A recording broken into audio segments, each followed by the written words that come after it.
ત્રિકોણની વાત કરીએ, લઘુકોણ ત્રિકોણ, ગુરુકોણ ત્રિકોણ અને કાટકોણ ત્રિકોણ. લઘુકોણ ત્રિકોણની ચર્ચા કરીએ તો બધાને ખ્યાલ જ છે કે લઘુકોણ ત્રિકોણ એટલે શું, કે 3 ખૂણા કેવા હશે, તો 90 કરતા ઓછા હશે. 90 થી ઓછા 3 ખૂણા.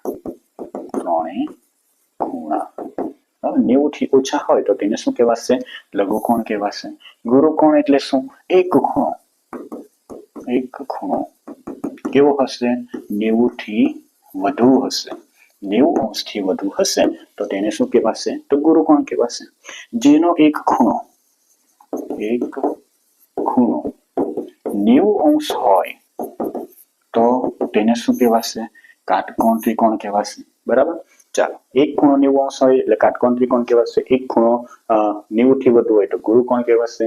એક ખૂણો, બધા જ ખૂણા 90 થી ઓછા હશે તો એને શું કહેવાશે, લઘુકોણ ત્રિકોણ કહેવાશે. ચાલો, આની અંદર એક બાબત વધારે વ્યવસ્થિત રીતે યાદ રાખવા જેવી છે, તો અહીંયા લખું છું. આ કાટકોણ ત્રિકોણ એટલે આપણને ખબર છે, પાયથાગોરસ પ્રમેય. ધારો કે મેં અહીંયા લખી દઉં a બાજુ, b બાજુ અને c બાજુ. c નો વર્ગ બરાબર a નો વર્ગ વત્તા b નો વર્ગ, એટલે કે કર્ણનો વર્ગ બરાબર બંને બાજુના વર્ગનો સરવાળો. આવી રીતે આપણને ખબર છે. તો તે જ પ્રમાણે જો મેં અહીંયા a, b અને c લખી દઉં, અહીંયા a, b અને c લખી દઉં, બરાબર, તો અહીંયા શું બનશે તે જોજો. હા, બરાબર. અહીંયા છે c નો વર્ગ એ નાનો હશે a નો વર્ગ વત્તા b ના વર્ગ કરતા. તે જ પ્રમાણે આ બાજુ યાદ રાખજો, જે મોટી બાજુ છે એને મેં c લઉં છું. હા, મોટી બાજુ છે તેને c લઉં છું. તો c નો વર્ગ એ શું હશે, તો a નો વર્ગ વત્તા b નો વર્ગ કરતા. તું યાદ રાખજો, આ c બરાબર મોટી બાજુ છે. અહીંયા તો કોઈ પણ બાજુ લઈ લઉં તો પણ કઈ ફરક પડતો નથી, કારણ કે બધી નાની જ છે. બરાબર. પણ જે ખ્યાલ આવી ગયો, તો આ એક ડિટેલ છે, તો તે તમારે યાદ રાખવાનું છે. બરાબર. 90 નો ખૂણો એટલે તમારો પાયથાગોરસનો પ્રમેય. શું છે, તો કર્ણ. જે 90 ની સામે હોય તો તેને શું કહેવાશે, કર્ણ કહેવાશે. કર્ણનો વર્ગ બરાબર બંને બાજુના વર્ગનો સરવાળો. આવી રીતે થશે. બરાબર. ચાલો, આગળની ચર્ચા કરીએ. સમબાજુ ત્રિકોણ, સમદ્વિબાજુ ત્રિકોણ, વિષમબાજુ ત્રિકોણની ચર્ચા કરીએ. ચાલો, સમબાજુ ત્રિકોણ એટલે શું, બધી બાજુ સરખી હોય. આ બાજુ અને આ બાજુ સરખી હોય તો તેને શું કહેવાશે, સમબાજુ ત્રિકોણ.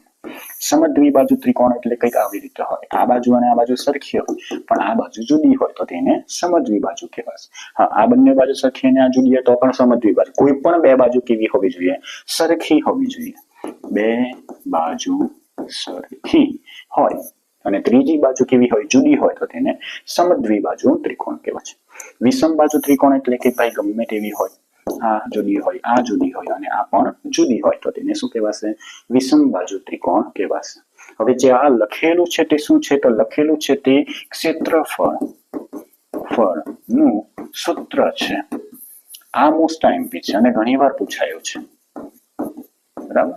શું, સમબાજુ ત્રિકોણનું ક્ષેત્રફળનું સૂત્ર કયું છે, તો વર્ગમૂળમાં 3/4 a નો વર્ગ થાય. બરાબર.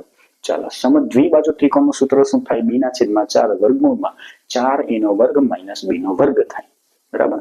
અને વિષમબાજુ ત્રિકોણનું સૂત્ર એટલે તમને અહીંયા ખબર છે, હેરોનનું સૂત્ર. બરાબર. હેરોનનું સૂત્ર શું છે, વર્ગમૂળમાં s કૌંસમાં s - 1 e s - b s - c.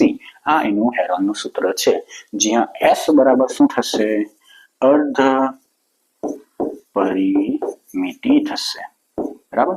એટલે કે ધારો કે મેં અહીંયા લખી દઉં a, b અને c, તો એનો જવાબ શું આવશે, a + b + c ના છેદમાં 2. અર્ધ પરિમિતિ એટલે પરિમિતિ જોવાની છે, એની અડધી કરી દેવાની છે, તો તે s છે. અને પછી આ a, b, c એ શું છે, તો આ એની બાજુનું માપ છે. તો આવી રીતે એનું સૂત્ર બને છે, વિષમબાજુ ત્રિકોણનું સૂત્ર. હેરોનનું સૂત્ર પ્રમાણે એનો જવાબ મળશે.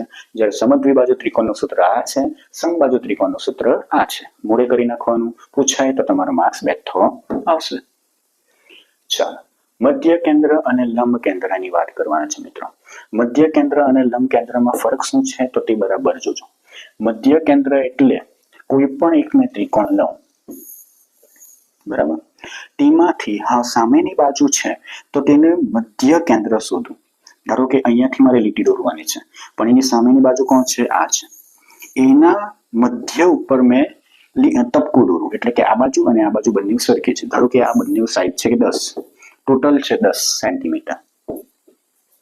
આ બાજુ 5 લઉં અને આ બાજુ 5 લઉં, 5 અને 5, અને આ જે વચ્ચે મધ્ય બિંદુ મળે છે તેના ઉપર મેં લીટી દોરું. બરાબર.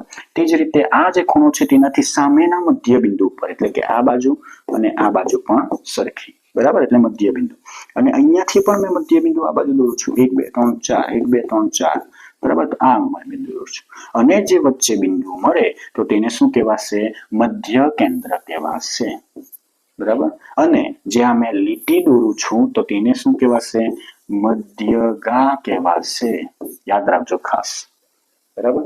મધ્ય કેન્દ્ર કેવી રીતે બને? તો બધા જે ખૂણા છે તેમાંથી મધ્યગા દોરવામાં આવે.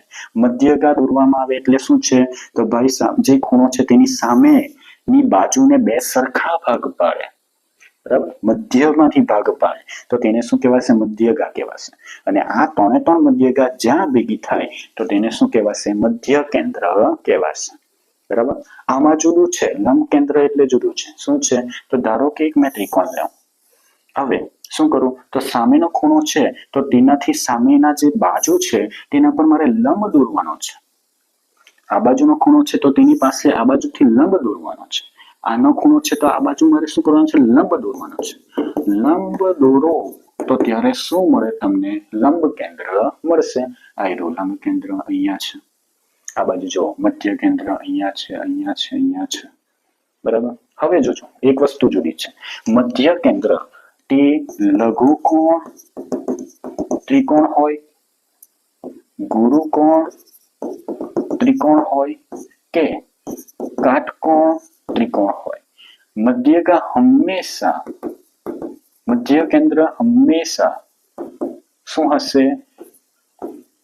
ત્રિકોણની અંદર જ હશે. યાદ રાખજો. મધ્ય કેન્દ્ર હંમેશા ગમે તે ત્રિકોણ હોય પણ એ કેવું હશે? ત્રિકોણની અંદર હશે. જ્યારે લંબ કેન્દ્રની વાત કરીએ તો એ લઘુકોણ ત્રિકોણની અંદર હશે, કાટકોણ ત્રિકોણ ના કર્ણ પર હશે. અહીંયા હશે ભાઈ, આ કર્ણની ઉપર હશે. બરાબર. કોણ? લંબ કેન્દ્ર કર્ણની ઉપર હશે. જ્યારે ગુરુકોણ ત્રિકોણમાં લંબ કેન્દ્ર ત્રિકોણની બહાર હશે. બહાર હશે તો ક્યાં છે બહાર? તો જુઓ, આ લીટી તો આમ જવાની સીધી, આ લીટી આમ જવાની સીધી, અને આ લીટી આમ જવાની સીધી. તો આ જગ્યા પર એનું લંબ કેન્દ્ર હશે. ત્રિકોણ તો ક્યાં છે? ત્રિકોણ તો હીરો, જુઓ આ હીરો, પીળા કલરનો ત્રિકોણ હતો, પણ એનું કેન્દ્ર તો ક્યાં આવ્યું? તો આ જો બહાર છે એનું કેન્દ્ર. બરાબર. તો આટલું યાદ રાખજો. લંબ કેન્દ્ર ગુરુકોણ ત્રિકોણની શું છે? બહાર છે. લંબ કેન્દ્ર કાટકોણ ત્રિકોણના કર્ણ ઉપર છે, કર્ણ ઉપર. બરાબર. અને લંબ કેન્દ્ર લઘુકોણ ત્રિકોણની અંદર હોય. જ્યારે મધ્ય કેન્દ્ર 3 ત્રિકોણની અંદર જ હોય, એ કેથે જતું નથી. બરાબર. જો આ બંને બાબત ખબર પડી તો હવે આ બંને બાબતની ચર્ચા કરીએ, પણ પેલાને અને આને પણ મિક્સ કરતા નહીં. ચાલો, આની મેં વાત કરું તો જરાક જોજો. આમાં શું કર્યું છે? સામેનો ખૂણો છે અને એની સામેની બાજુ પર લંબ દોરેલો છે. લંબ, ખાલી લંબ. બરાબર. હવે જોજો મેં શું કેમ છું. પરિકેન્દ્રની વાત કરીએ ને તો જુઓ, જે ત્રિકોણ છે ને, ત્રિકોણ, તેના ઉપર લંબ દ્વિભાજક દોરવાનો છે. બરાબર. લંબ દ્વિભાજક એટલે શું? ધારો કે મેં આ રેખા દોરી, આ રેખા છે. બરાબર. એક બાજુ છે, સોરી, આ એક ત્રિકોણની બાજુ છે. આ બાજુનો મેં 2 ભાગ પાડ્યા. આ 2 ભાગ પડ્યા. બરાબર. આ બાજુનું સરખું અને આ બાજુનું સરખું. જો 3 ટપકા દોરેલા છે, ત્યાં 3 લીટી દોરેલી છે. આ બંને બાજુ સરખા. એ બંને બાજુ સરખા ને આ પોઈન્ટ જે મળે ત્યાં મેં શું દોરા? તો ત્યાં મેં લંબ લીટી દોરા. લંબ લીટી દોરા અને સાથે સાથે 2 સરખા ભાગ કરે છે તો તેને શું કહેવાશે? લંબ દ્વિભાજક કહેવાશે. ખ્યાલ આવી ગયો? લંબ દ્વિભાજક પાછું એકવાર કહું છું. આ એક રેખાખંડ છે, તેના બે સરખા ભાગ કરું અને એક લીટી એવી દોરું કે જે 90 અંશ બતાવે તો તેને શું કહેવાશે? લંબ દ્વિભાજક કહેવાશે. તો આ જે એક બાજુ છે તેને લંબ દ્વિભાજક દોરો, બીજું જે બાજુ છે તેને પણ લંબ દ્વિભાજક દોરો, ત્રીજી જે બાજુ છે તેને પણ લંબ દ્વિભાજક દોરો અને જે બિંદુ મને મળે અહીંયા મળે અને એ બિંદુથી જો મેં વર્તુળ લેવું, એક ખૂણાની બાજુનું માપ લેવું અને વર્તુળ દોરું તો મને એક પરફેક્ટ વર્તુળ મળશે. જે વર્તુળ 3 જે પોઈન્ટ છે, બિંદુ છે, તો 3 બિંદુને શું કરશે? તો એને આવરી લેશે અને આ એક શું બનશે? વર્તુળ બનશે. અને એનું જે કેન્દ્ર જે આ છે તો તેને શું કહેવાશે? પરિકેન્દ્ર કહેવાશે, જેની સંજ્ઞા P છે. યાદ રાખજો. જ્યારે આગળ એક વસ્તુ ભૂલી ગયા, શું કેન્દ્ર યાદ રાખવાનું? લંબ કેન્દ્રને કઈ રીતે દર્શાવવામાં આવે છે? તો O દ્વારા દર્શાવવામાં આવે. મધ્ય કેન્દ્રને કઈ સંજ્ઞા દ્વારા દર્શાવવામાં આવે? તો G દ્વારા દર્શાવવામાં આવે. બરાબર, એ પણ યાદ રાખવાનું છે. અંતઃ કેન્દ્રને કઈ રીતે દર્શાવવામાં આવે? તો I દ્વારા દર્શાવવામાં આવે. ચાલો, આ તો ખબર પડી ગઈ ને શું છે તે. આમાં અને પેલામાં ફરક શું છે તે. બરાબર, જો આમાં પરિકેન્દ્રમાં અને આ બાજુ લંબ કેન્દ્રમાં ફરક શું છે? તો આમાં બંને બાજુ સરખા લેવામાં નથી આવતા, ખોટી વાત. દ્વિભાજક નથી, ખાલી લંબ દોરવામાં આવે લંબ કેન્દ્રમાં. જ્યારે પરિકેન્દ્રમાં શું દોરવામાં આવે? તો પરિકેન્દ્રમાં લંબ દ્વિભાજક દોરવામાં આવે. ચાલો, આમાં તો એકદમ જુદું જ છે. પેલામાં શું કરવામાં આવતું હતું? તો પેલામાં એટલે કે મધ્ય કેન્દ્રમાં સામેની બાજુ છે એના બે ભાગ કરવામાં આવતા. જ્યારે હવે આમાં શું છે? તો આની વ્યાખ્યા પ્રમાણે એટલે કે અંતઃ કેન્દ્રની વ્યાખ્યા પ્રમાણે તમારે બંને બાજુના બે ભાગ નથી કરવાના, પણ ખૂણાના બે ભાગ કરવાના છે, એવું લખે છે ગણિતની ચોપડી. ભલે પછી એને મિનિંગ સરખો થાય કે નહીં થાય, બરાબર, પણ આટલું યાદ રાખજો. અંતઃ કેન્દ્ર માટે તમારે શાનો યુઝ કરવાનો? જે ખૂણામાંથી તમે દોરો છો એ ખૂણાના બે ભાગ કરવાના છે. ખૂણાનો શું કહેવાશે? દ્વિભાજક કહેવાશે. બરાબર, આ ખૂણાનો શું કહેવાશે? દ્વિભાજક કહેવાશે. આ ખૂણાનો શું કહેવાશે? દ્વિભાજક કહેવાશે. આ બધા જે ખૂણાના દ્વિભાજક જ્યાં ભેગા થાય તો તેને શું કહેવાશે? અંતઃ કેન્દ્ર કહેવાશે, I.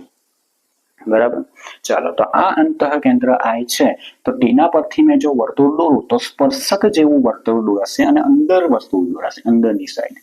ઉપરની સાઈડે વર્તુળ દોરાતું નથી, એ તો એકદમ જુદું જ પડી જશે. બરાબર, પણ જ્યારે અંતઃ કેન્દ્ર હોય તો અંતઃ કેન્દ્ર એટલે અંદર વર્તુળ, પરિકેન્દ્ર એટલે બહારનું વર્તુળનું કેન્દ્ર, એમ સમજો. અંતઃ કેન્દ્ર એટલે અંદરના વર્તુળનું કેન્દ્ર. અંતઃ કેન્દ્ર એટલે શું છે? અંદરનું વર્તુળ જે છે તે બધી બાજુનું શું કરે છે? છેદે છે, એટલે બધી બાજુને સ્પર્શે છે, સ્પર્શે. આવો શબ્દ યુઝ થાય. બરાબર, અંતઃ કેન્દ્ર એટલે બધી બાજુને અંદરથી સ્પર્શે છે. જ્યારે પરિકેન્દ્ર એટલે પરિકેન્દ્રનું જે વર્તુળ છે તો બધા જે બાહ્ય પોઈન્ટ છે એટલે કે જે ત્રિકોણના બિંદુઓ છે, બરાબર, એ બિંદુઓને બહારથી શું કરે છે? તો સ્પર્શે છે. ખ્યાલ આવી ગયો? બિંદુને સ્પર્શે. જ્યારે આ શું કરશે? બાજુઓની સ્પર્શે. ખ્યાલ આવી ગયો? આમાં બિંદુઓ નથી અડકતો, બાજુઓને સ્પર્શે છે, જ્યારે અહીંયા બિંદુઓને સ્પર્શે છે. હા, પેપરમાં સવાલ ઘણા પૂછાય છે. તે શાના પૂછાય છે? સમબાજુ ત્રિકોણની પરિત્રિજ્યા. ધારો જો આ સમબાજુ ત્રિકોણ હોય તો તેની પરિત્રિજ્યા એટલે કે અહીંયાથી આની ત્રિજ્યા કહેવાય, આ વર્તુળની ત્રિજ્યા કહેવાય. તો સમબાજુ જો આ ત્રિકોણ હોય તો એની પરિત્રિજ્યાનું મૂલ્ય કેટલું છે? તો એના છેદમાં વર્ગમૂળમાં 3 છે. પૂછાઈ ગયેલો સવાલ છે, IMP કહેવાય. બરાબર, તે જ પ્રમાણે અહીંયા અંતઃ કેન્દ્ર જે છે તો તેની ત્રિજ્યા, ધારો કે આ લઈ લઉં, આ બાજુ આટલી ત્રિજ્યા કહેવાય. મેં મધ્ય બિંદુથી જે વર્તુળનું પોઈન્ટ ગમે તે પોઈન્ટ લઈ લઉં તો તેને શું કહેવાશે? ત્રિજ્યા કહેવાશે. તો એનું માપ શું છે? જો એ સમબાજુ ત્રિકોણ હોય તો, આ તો સમબાજુ નથી, હા, પણ જો સમબાજુ ત્રિકોણ હોય તો તેનું અંતઃ ત્રિજ્યાનું મૂલ્ય શું હશે? એના છેદમાં 2 વર્ગમૂળમાં 3. એટલે આ કિંમત પણ યાદ રાખવાની, આ કિંમત પણ તમારે યાદ રાખવાનું, સૂત્ર તમારે યાદ રાખવાનું. બરાબર છે? ચાલો, હવે એ એટલે શું? આ જુઓ, સમબાજુ ત્રિકોણ કીધેલું છે એટલે કોઈ બી બાજુ એ જ ગણાશે, એટલે બાજુનું માપ છે. ખ્યાલ આવી ગયો? આ શું છે? બાજુનું માપ એ. બરાબર, એ 3 3 કેવા હશે? સરખા જશે. તો 4 4 તો 4 જ હશે. તો મારે અહીંયા મૂલ્ય કેટલા મૂકવાના? 4. ધારો કે આનું માપ છે 5 5 અને 5 સમબાજુ છે, તો અહીંયા એની જગ્યા પર મેં શું મૂકા? 5 મૂકા. આવી રીતે આનું મૂલ્ય છે સમબાજુ છે, ધારો કે એમ સમજો 10 10 અને 10 છે મૂલ્ય, તો અહીંયા મેં શું મૂકા? 10 ની છેદમાં વર્ગમૂળમાં 3. એનું શું થઈ જશે? સમબાજુ ત્રિકોણની પરિત્રિજ્યા કહેવાશે. ખ્યાલ આવી ગયો? આ રીતના એનો જવાબ તમારે લખવાનો છે. આગળની ચર્ચા કરીએ. પરિકેન્દ્ર અને અંતઃકેન્દ્રની અંદર આકૃતિ જોવા જઈએ તો પાછું એકવાર કહું છું, લઘુકોણ ત્રિકોણ છે, ગુરુકોણ ત્રિકોણ છે, કાટકોણ ત્રિકોણ છે. લઘુકોણ, ગુરુકોણ અને કાટકોણ ત્રિકોણ છે તો અંતઃકેન્દ્ર બધામાં શું હશે? અંદર જ હશે, બહાર નીકળતું નથી. બરાબર, અહીંયા મેં આકૃતિ નથી દોરી પણ સમજી લો, ગોખી કાઢો એમ કહે તો ચાલે. બરાબર, મેં દોરી નથી પણ વિચારી લો કે આવું જ હશે, યાદ રાખી લેજો. બરાબર, ઓકે. અને પરિકેન્દ્રની વાત કરીએ, પરિકેન્દ્રમાં અંદર શું કહેશે તો ભાઈ જો એ ત્રિકોણ લઘુકોણ હોય તો કેન્દ્ર કેવું હશે? અંદર હશે, પરિકેન્દ્ર. બરાબર, ચાલો. કાટકોણ હોય તો કેન્દ્ર ક્યાં હશે? કેન્દ્ર હશે કર્ણ ઉપર હશે. આ જો કર્ણ છે તેના ઉપર કેન્દ્ર છે, આવી રીતે. અને પરિકેન્દ્ર ગુરુકોણ ત્રિકોણની બહાર હશે. બરાબર, એટલે એક જાતનું પેલું લંબ કેન્દ્ર હતું તે પ્રમાણેની જ વાત થઈ. એટલે એ રીતે તમારે યાદ કરવાનું.